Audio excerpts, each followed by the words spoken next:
Hey guys, कैसे हो आप लोग। मैं आपका नीलेश भैया बहुत बहुत स्वागत करता हूं इस यूट्यूब चैनल पे। दोस्तों चलो, जो आप लोग का 16 फरवरी को एग्जाम होने वाला है उसके लिए इस पेपर को हम लोग सॉल्व कर लेते हैं। But I can say you this is not officially board paper, it's just a sample paper, but it is very important. Directly question put up in your board exam from this paper. So चलो इसको हम लोग solve कर लेते हैं। देखो, सबसे पहला जो क्वेश्चन है इसमें आप लोग देख सकते हो, यहाँ से हम लोग स्टार्ट करते हैं। सबसे पहले आप सब लोग जानते हो कि शुरू में 20 मार्क का ऑब्जेक्टिव आएगा जिसका आंसर आपको एमआर शीट पे देना होगा। तो चलो इन ऑब्जेक्टिव क्वेश्चन को हम लोग सॉल्व करते हैं। बाकी आप सब लोग जानते हो कि आप लोग को 3 घंटे 15 मिनट का टाइम मिलेगा। आप लोग का 70 मार्क का पेपर होगा और 30 मार्क का तो प्रैक्टिकल का आपका एग्जाम हो ही गया है। ठीक, तो चलो हम लोग देख लेते हैं, इन सारे प्रश्नों को सॉल्व कर लेते हैं एक एक कर। देखो, यहाँ सबसे पहला प्रश्न आप स्क्रीन पे देख सकते हो कि कलम का सिपाही किस विधा पर आधारित रचना है। बाकी आप कमेंट बॉक्स में आंसर भी दे सकते हो इसका। ठीक है, मैं थोड़ा इसको जूम कर लेता हूँ ताकि आपको अच्छा दिखाई दे। ओके, हमें कलम का सिपाही की विधा पूछ रहा है। नाटक विधा है कि जीवनी विधा, आत्मकथा या कहानी। कलम का सिपाही किस विधा पे आधारित रचना है। तो सिंपल, आप सब लोग जानते हो कि ये जीवनी विधा पे आधारित रचना है, काफ़ी फेमस है। ठीक, चलो कई बार मैं करवा भी चुका हूँ। उसके बाद सेकंड प्रश्न हम लोग देख लेते हैं। सेकंड प्रश्न आप स्क्रीन पे देख सकते हो। जन्मेजय का नागयज्ञ के लेखक है। भाई, जन्मेजय का नागयज्ञ काफ़ी फेमस है, मतलब हर साल आप लोग के बोर्ड एग्जाम में आता है। तो जन्मेजय का नागयज्ञ ये जयशंकर प्रसाद जी द्वारा लिखित एक प्रसिद्ध नाटक है। चलो, बाकी ये आपका तीनों ऑप्शन गलत हो जाएगा, ये फर्स्ट वाला सही हो जाएगा। थर्ड प्रश्न आप स्क्रीन पे देख सकते हो कि चिंतामणि किसकी रचना है। ओके, हमें चिंतामणि की रचना बताना है कि किसकी रचना है। यह जयशंकर प्रसाद, महादेवी वर्मा, डॉक्टर राजेंद्र प्रसाद या आचार्य रामचंद्र शुक्ल। सही ऑप्शन होगा ये फोर्थ वाला, आचार्य रामचंद्र शुक्ल। चलो अगली रचना हम लोग देख लेते हैं। अगला क्वेश्चन देख लेते हैं, फोर्थ नंबर की मेरी यूरोप यात्रा नामक कृति के रचनाकार है। ओके, मेरी यूरोप यात्रा नामक कृति के हमें रचनाकार का नाम पूछ रहा है। देखो, मेरी यूरोप यात्रा इस नाम से मतलब दो लेखकों ने, एक डॉक्टर राजेंद्र प्रसाद ने और एक राहुल संकृत्यायन ने भी की है। तो ऑप्शन के अनुसार हम लोग का देखो, यहाँ डॉक्टर राजेंद्र प्रसाद केवल है और एक ही देगा ऑप्शन में, तो ये बिल्कुल राइट ऑप्शन हो जाएगा और ये सब गलत हो जाएंगे। तो मेरी यूरोप यात्रा नामक कृति के रचनाकार कौन है, तो वो है डॉक्टर राजेंद्र प्रसाद। ओके, चलो अगला हम लोग क्वेश्चन देख लेते हैं। 4 के बाद हम लोग 5 नंबर क्वेश्चन देख लेते हैं। यहाँ पे देखो, पांचवा क्वेश्चन क्या है। ओके, हमें ये कथन दिया हुआ है, चार्ट है, इसमें से कोई एक सही है, उसको हमें छांटना है, एक तरह से बोल सकते हैं। फर्स्ट ये है कि भारतेंदु हरिश्चंद्र को हिंदी गद्य साहित्य का जनक माना जाता है। बिल्कुल राइट ऑप्शन है। जी हाँ मेरे दोस्तों, जो भारतेंदु हरिश्चंद्र है इनको ही हिंदी गद्य साहित्य का जनक माना जाता है। बिल्कुल राइट, 100% ऑप्शन है। ठीक, तो ये बाकी तीनों ये गलत होंगे। चलो बाकी रानी केतकी कहानी के लेखिका सुभद्रा कुमारी चौहान नहीं, इंसान अल्लाह खान है। और ये आचार्य रामचंद्र शुक्ल एक प्रसिद्ध कवि नहीं, लेखक हैं। डॉक्टर धर्मवीर भारती पूर्व मध्य नहीं, ये भी गलत है। चलो, ये आप लोग का फर्स्ट ऑप्शन सही हो जाएगा। इसके बाद हम लोग चलो इधर आ जाते हैं और ये पाँचवें के बाद 6 नंबर प्रश्न कर लेते हैं। 1 मिनट। चलो, ये 6 नंबर प्रश्न आप स्क्रीन पे देख सकते हो। 6 नंबर प्रश्न क्या है कि विश्व साहित्य की रूपरेखा नामक देखो यहाँ पे एक गलत टाइपिंग है, कृति नामक कृति के रचनाकार हैं। ओके, विश्व साहित्य की रूपरेखा नामक कृति के रचनाकार है राजेंद्र यादव या फिर हजारी प्रसाद द्विवेदी, रामधारी सिंह दिनकर या फिर भगवत शरण उपाध्याय। ये हमें चार्ट है, ऑप्शन दिया हुआ है क्वेश्चन नंबर 6 के लिए। बाकी आप ऑप्शन में इसका बता सकते हो, तो सही ऑप्शन हो जाएगा भगवत शरण उपाध्याय। ठीक, ये फोर्थ नंबर सही हो जाएगा। आपको एमआर शीट में जो मतलब ABCD कर रहेगा, डी को ऐसे रंग देना है, सिंपल। मैला आंचल के लेखक है। भाई कितनी बार मैं इसको करवा चुका हूँ, फणीश्वर नाथ रेणु। फर्स्ट ही ऑप्शन सही हो जाएगा। बाकी महावीर प्रसाद द्विवेदी गलत, देवी वर्मा गलत, अज्ञेय सचिदानंद हीरानंद वासयान अज्ञेय इनका पूरा नाम है, ये भी गलत हो जाएगा। ये फर्स्ट वाला सही होगा। उसके बाद 5वां प्रश्न है कि आंगन के पार द्वार। ओके, आंगन के पार द्वार के रचनाकार है। ओके, हमें आंगन के पार द्वार के रचनाकार का नाम बताना है, रचयिता है सॉरी। श्रीधर पाठक है या रामधारी सिंह दिनकर है या अज्ञेय है या राम नरेश त्रिपाठी है। चार्ट है, हमें ऑप्शन है, इन ऑप्शन में से बताना है। बाकी आप बताओ कि कौन इसमें से सही होगा। अगर मैं बताऊं कि आंगन के पार द्वार के रचयिता कौन है, तो वो है अज्ञेय जी। जी हाँ मेरे दोस्तों, सचिदानंद हीरानंद वात्स्यायन अज्ञेय इनका पूरा नाम है, शार्ट में इनको अज्ञेय बोलते हैं। चलो अगला हम लोग देख लेते हैं, मेरा परिवार नामक रेखाचित्र किसकी है। ओके, देखो ये मेरा परिवार जो है ये रेखाचित्र विधा की रचना है, लेकिन किसकी है हमें ये पूछ रहा है। डॉक्टर राम कुमार वर्मा की है, लल्लू लाल की है, या महादेवी वर्मा की है, या जयप्रकाश भारती की। सही ऑप्शन ये थर्ड वाला हो जाएगा, महादेवी वर्मा जी की ये रचना है। तो 9 नंबर प्रश्न भी क्लियर। चलो 9 के बाद हम लोग 10 नंबर प्रश्न ये नीचे देख लेते हैं। 10 नंबर प्रश्न क्या है कि गुलाब राय द्वारा रचित आत्मकथा कौन सी है। ओके, हमें यहाँ आत्मकथाएं दिया हुआ है और इसमें से हमें पूछ रहा है कि गुलाब राय जी द्वारा रचित कौन है। प्रश्न संख्या 10 में मेरी असफलताएं, या क्या भूल के याद करूं, मेरा जीवन प्रवाह, या इनमें से कोई नहीं। भाई ये फर्स्ट मेरी असफलताएं बाबू गुलाब राय द्वारा रचित आत्मकथा विधा की रचना है। फर्स्ट ऑप्शन आपका सही हो जाएगा क्वेश्चन नंबर 10 के लिए। देखो ये 10 जो शुरू के प्रश्न होंगे 20 ऑब्जेक्टिव में से, ये आप लोग के हिंदी के महत्वपूर्ण लेखक और उनकी रचनाओं अथवा प्रमुख कवियों और उनकी रचनाओं और विधाओं से संबंधित होंगे। लेकिन उसके बाद 10 के बाद जो 11 से 20 तक के प्रश्न होंगे वो आप लोग के अब क्या होंगे, ये हिंदी व्याकरण से संबंधित होंगे, जैसे रस छंद अलंकार तत्सम तद्भव। तो चलो इनको हम लोग देख लेते हैं।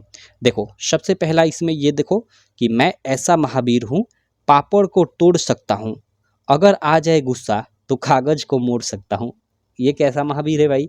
उपयुक्त पंक्ति में हमें रस बताना है, तो कौन सा रस है, हास्य रस है, शांत रस है, करुण रस है, इनमें से कोई नहीं। तो भाई इसको पढ़ने से ही हंसी मतलब आ रही है। अपने आप को महावीर बोल रहा है और पापड़ तोड़ने को बोल रहा है, और गुस्सा आ जाए तो कागज को मोड़ दूंगा कह रहा है। तो ये हास्य रस हो जाएगा। ये काफ़ी मज़ेदार उदाहरण है, मस्त उदाहरण है। ठीक, तो हास्य रस का ये उदाहरण हो जाएगा, इसमें हास्य रस है। मैं ऐसा महावीर हूँ, पापड़ को तोड़ सकता हूँ, अगर आ जाए गुस्सा तो कागज को मोड़ सकता हूँ। तो इस पंक्ति में हास्य रस होगा। सिंपल, ये 11 नंबर भी क्वेश्चन हो गया। चलो यहाँ 12 नंबर हम लोग चलो क्वेश्चन को देख लेते हैं। 12 नंबर क्वेश्चन क्या है आप स्क्रीन पे देख सकते हो। एक मिनट, सॉरी यार, माफ़ करना, एक्चुअली थोड़ी तबीयत ख़राब है मेरी कई दिनों से। चलो यहाँ पे देखो, जिनके आगे ठहर सके जंगी न जहाजी, है ये वही प्रसिद्ध छत्रपति भूप शिवाजी। इन पंक्तियों में कौन सा छंद है। ओके, ये पंक्ति है, इसमें हमें छंद बताना है। तो देखो ये इस ऑप्शन के अनुसार हम लोग का है रोला, सोठा, दोहा या चौपाई। देखो मैं आपको बताना चाहूँगा, ये प्रश्न संख्या जो 12 है इसके लिए जो ये फर्स्ट ऑप्शन है यही सही होगा। इसमें रोला छंद है। क्लियर, तो आप लोग हमेशा याद रखना, ये काफ़ी इंपॉर्टेंट है, काफ़ी वेरी वेरी इंपॉर्टेंट है। चलो 12 के बाद 13 नंबर प्रश्न कर लेते हैं। 13 नंबर प्रश्न स्क्रीन पे आप लोग देख सकते हो कि अनुराग तड़ाक में भानु उदय विकसी मनो मंजुल कंजकली। देखो ये तो आपका हिंदी का मतलब ये हिंदी की बुक में ना पद्य वाले पार्ट में शायद तुलसीदास जी वाले चैप्टर की ये लाइन है। ठीक है, तो इसमें हमें अलंकार पूछ रहा है, उपमा अलंकार है या फिर रूपक अलंकार है, उत्प्रेक्षा अलंकार है या अनुप्रास अलंकार है। हमें 4 ऑप्शन दिया है प्रश्न संख्या 13 के लिए। तो इसका सही ऑप्शन हो जाएगा रूपक अलंकार। ठीक, रूपक अलंकार इसमें होगा, आप लोग ध्यान रखना। क्लियर, चलो क्वेश्चन नंबर 13 के बाद क्वेश्चन नंबर 14 देख लेते हैं। क्वेश्चन नंबर 14 क्या है कि अज्ञान शब्द में कौन सा उपसर्ग है। ओके, अज्ञान शब्द में हमें उपसर्ग बताना है। उपसर्ग क्या होता है, जो किसी शब्द के पहले लगा हो। तो यहाँ अ लगा है, ठीक है, अ प्लस ज्ञान, तो यहाँ अ क्या हो जाएगा, हम लोग का उपसर्ग हो जाएगा। तो ये राइट ऑप्शन हो जाएगा, बाकी ये सब गलत हो जाएंगे। चलो 14 के बाद हम लोग 15 नंबर प्रश्न कर लेते हैं। 15 नंबर प्रश्न आप स्क्रीन पे देख सकते हो कि जेठानी शब्द में प्रयुक्त प्रत्यय है। ओके, हमें जेठानी शब्द में प्रयुक्त प्रत्यय बताने। अब प्रत्यय क्या होता है, जो किसी शब्द के अंत में लगा होता है। तो जेठानी, यहाँ पे नी नहीं है, आप लोग गलत कर दोगे, नी नहीं है यहाँ पे। जेठानी, जेठ प्लस आनी, यहाँ पे आनी प्रत्यय है, आनी, ये बाकी ये सब गलत हो जाएगा। ध्यान देना, इसमें ज़्यादातर लड़के गलत करेंगे, ये लगाएंगे फर्स्ट वाला, गलत हो जाएगा भाई। जेठा कोई शब्द नहीं है। चलो 15 के बाद हम लोग 16 नंबर प्रश्न देख लेते हैं। 16 नंबर प्रश्न क्या है आप स्क्रीन पे देख सकते हो कि सप्त सिंधु में समास होगा। ओके, हमें सप्त सिंधु में समास बताना है कि सप्त सिंधु में कौन सा समास होगा। कर्मधारय होगा, द्विगु होगा, द्वंद्व होगा या बहुव्रीहि होगा। देखो सप्त सिंधु मीन्स 7 सिंधुओं का समूह एक तरह से बोल सकते हैं। तो यह सप्त सिंधु क्या है, एक तरह से संख्या बोधक है। तो जो संख्या बोधक होता है वो उसमें कौन सा समास होता है, द्विगु समास होता है, आप लोग याद रखना। और द्वंद्व समास किस में होता है, जैसे आपका माता पिता हो गया, माता पिता, बीच में ये हाइफन हो गया, जिसका हम लोग समास विग्रह करेंगे तो बीच में और अथवा या आए। जैसे इसका समास विग्रह करेंगे तो माता और पिता इसका अर्थ हो सकता है, या फिर माता या पिता कह सकते हैं। तो बीच में और अथवा या आता है समास विग्रह करने पे द्वंद्व समास के उदाहरण में। सिंपल, आपके एग्जाम में इन्हीं में से एक आएगा। चलो आगे हम लोग देख लेते हैं प्रश्न संख्या 17। 16 के बाद 17 क्या है कि भाप का तत्सम रूप है। ओके, भाप जो है इसका हमें तत्सम रूप बताना है। वाष्प, मयूर, वाष्प, फर्स्ट ही ऑप्शन सही हो जाएगा, आगे हमें देखने की कोई ज़रूरत ही नहीं है। ठीक, ये बाकी गलत हो जाएगा। इधर हम लोग का 2 ऑप्शन दिया होगा, ये भ्राता, ये तो भाई क्या होता है ये। चलो हम लोग का फर्स्ट ही ऑप्शन सही हो जाएगा। उसके बाद यहाँ देखो 18 नंबर प्रश्न क्या है कि सु प्लस आगतम में प्रयुक्त संधि का नाम है। ओके, सु प्लस आगतम, सु छटाऊं, ठीक है, उसके बाद आगतम यानी आ, एक तरह से, यानी यहाँ देखो छटाऊं या बड़ाऊं के बाद अगर असमान स्वर आता है तो ये तो यण संधि का एक तरह से उदाहरण है। मैं किसी वीडियो में इसको कराया भी था। ठीक है, ये यण संधि इसमें हो जाएगा। ठीक, आप यण संधि पढ़ लेना अच्छे से, आपको एग्जाम में 100% यण संधि से ही पूछेगा। चलो 18 के बाद हम लोग 19 नंबर प्रश्न देख लेते हैं कि मति भी रूप है मति शब्द का। ओके, मति भी रूप है मति शब्द का, हमें बताना है कौन सा। तृतीय विभक्ति बहुवचन या सप्तमी विभक्ति एकवचन, पंचमी विभक्ति द्विवचन या तृतीय विभक्ति बहुवचन, कौन सा होगा आप बता सकते हो? अगर बता सकते हो तो कमेंट बॉक्स में मुझसे पहले बताओ आप। बाकी मैं आपको बता देता हूँ, जो मति भी शब्द है इसमें क्या पूछ रहे हैं हमें, रूप, मति भी रूप है मति शब्द का, कौन सा? तृतीय विभक्ति बहुवचन, फर्स्ट ही ऑप्शन सही हो जाएगा। जी हमें दोस्तों तृतीय विभक्ति बहुवचन में आप पढ़ना मतिवि ही होता है। ठीक, ये बिल्कुल राइट ऑप्शन इसका फर्स्ट हो जाएगा। इसके बाद 20 नंबर प्रश्न हम लोग देख लेते हैं। यहाँ 20 नंबर प्रश्न आप स्क्रीन पे देख सकते हो, क्या है कि हसंतु रूप है हस धातु का। देखो पठतु पठताम पठंतु, हसतु उसी पठंतु पठताम पठंतु आपने पढ़ा होगा। उसी तरह हसंतु हसताम माफ़ करना, इसमें काफ़ी सारा कन्फ्यूजन होता है। पठतु पठताम पठंतु होता है, उसी तरह हस्तु हसताम हसंतु हो जाएगा। देखो ये मैं आपको बताना चाहूँगा कि ये लोट लकार का रूप है। ये लोट लकार का रूप है, जो लोट लकार आज्ञा के रूप में सामान्यतः प्रयोग होता है। तो उसका देखो जैसे होता है ना, पठतु पठताम पठंतु, तो उसी तरह हो जाएगा। देखो मुझे पठ धातु का याद है, बाकी अगर पठ धातु का आपको याद रहता है तो इसके आधार पे आप लिख धातु, हंस धातु किसी का भी बना सकते हैं। तो उसी तरह हस धातु का आप क्या बना सकते हो, हसतु हसताम हसंतु हसंतु। तो यहाँ देखो ये बहुवचन का रूप है, किसका? लोट लकार का। तो यहाँ लोट लकार का बहुवचन रूप हसंतु, लोट लकार प्रथम पुरुष एक वचन। यहाँ देखो ये 2 ऑप्शन देखो एक ही डाला हुआ है, ये तो मान लो 2 नहीं होंगे, 2 ऑप्शन यहाँ पे एक ही डाला हुआ है। इसका मतलब कि यहाँ पे 2 मतलब ये गलत है और सही ऑप्शन डाला ही हुआ नहीं है, क्योंकि ये यहाँ बहुवचन रहना चाहिए। तो ऐसे क्वेश्चन में देखो, आप ऐसे क्वेश्चन में ना क्या करना कि आप कोई भी लगा देना, दोनों में से कोई भी एक ऑप्शन में लगा दोगे ना आप, तो वो आपका सही माना जाएगा। और मार्कशीट का ये नियम होता है कि अगर क्वेश्चन गलत दिया हुआ है, चारों ऑप्शन मान लो कोई मतलब गलत दिया हुआ है, तो आपको कोई ना कोई ऑप्शन ट्रिक करना है। अगर ट्रिक करते हो तो आपको 1 मार्क मिल जाएगा, अगर ट्रिक नहीं करते हो तो आपको मार्क नहीं मिलेगा। क्लियर? तो यहाँ लोट लकार प्रथम पुरुष बहुवचन है हसंतु में। क्लियर? चलो ये 20 नंबर हम लोग का प्रश्न हो गया।